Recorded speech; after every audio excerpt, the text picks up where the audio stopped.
L'Agence nationale pour la relance des activités économiques en Casamance, l'ANRAC, a procédé à une visite de terrain dans plusieurs localités à Ziguinchor. Couplée à une rencontre institutionnelle, cette descente de terrain a marqué un temps fort dans la gouvernance territoriale et du développement local dans le sud du pays.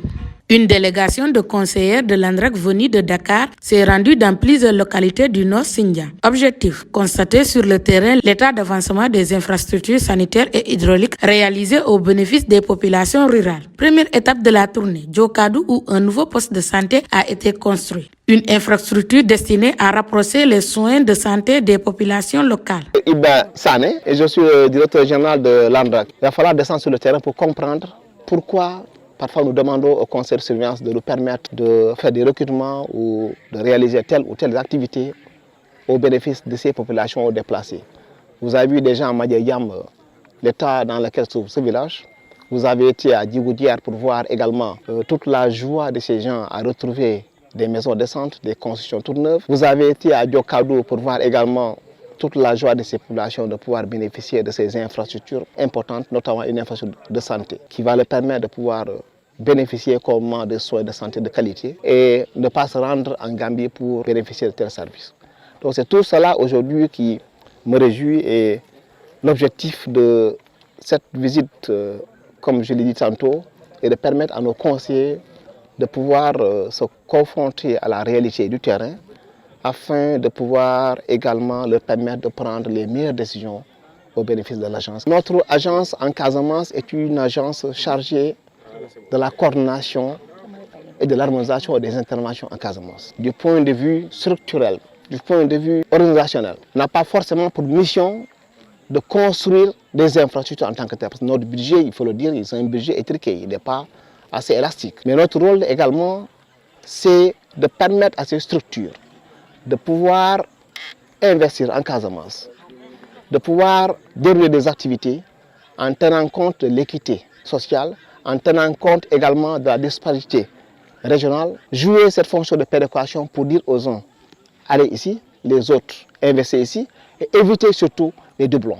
Éviter également la cacophonie et vraiment le chevauchement dans les interventions. La délégation s'est ensuite rendue à Djigoudière. Dans ce village, un mini-forage a été réalisé accompagné de logements destinés aux familles locales, apportant une réponse concrète aux difficultés d'accès à l'eau potable et à un habitat décent. Zakaria Djedjou, il y a 5 quartiers qui sont éloignés. D'abord, priorité, on n'a pas d'eau ici. Nous-mêmes, si j'ai besoin de je viens ici pour puiser ici. C'est les militaires qui mettent. Puis lorsque j'ai commencé à abriter ici, c'est grâce aux militaires. Ils me donnent le petit déjeuner, le déjeuner et la dîner. Tout ça, c'est les militaires. On a fui à cause du conflit. Maintenant, nous voulons revenir. Nous vivons là-bas, à Gambie. Nous sommes vraiment là-bas. La vie là-bas, c'est très difficile. Nous voulons revenir. Quelle que soit la situation, nous voulons revenir. On a quitté ici en 2006 jusqu'à présent. On vit là-bas. Et là où nous vivons là-bas, c'est vraiment très pénible, quoi. On n'a pas de place pour cultiver. On loge comme des locataires là-bas. Vraiment, c'est très difficile. Ibou Badji, habitant de Djigoudière. Pour le plan Diomaye pour la Casamance, vraiment, nous les recevons à bras ouverts. Et nous sommes vraiment contents de cet appui considérable que nous ne minimisons pas. Et ils ont donné 2 tonnes de ciment, et 23 kilos de clous, et des lattes et 150 tonnes. C'est ce qu'ils ont donné comme appui. L'urgence à Djigoudière, l'eau ne suffit pas. On a du mal à utiliser suffisamment d'eau. Quand ça ne suffit pas pour boire, alors on ne peut pas l'utiliser encore pour d'autres choses. Nous vivons difficilement aussi. En nourriture, c'est des problèmes. Tu sais, quand on revient avec les mains vides, c'est difficile. Nous sommes revenus depuis 2022. 2022, on a fait des huttes. Alors on demandait partout pour pouvoir construire. Et finalement, ICO est venu.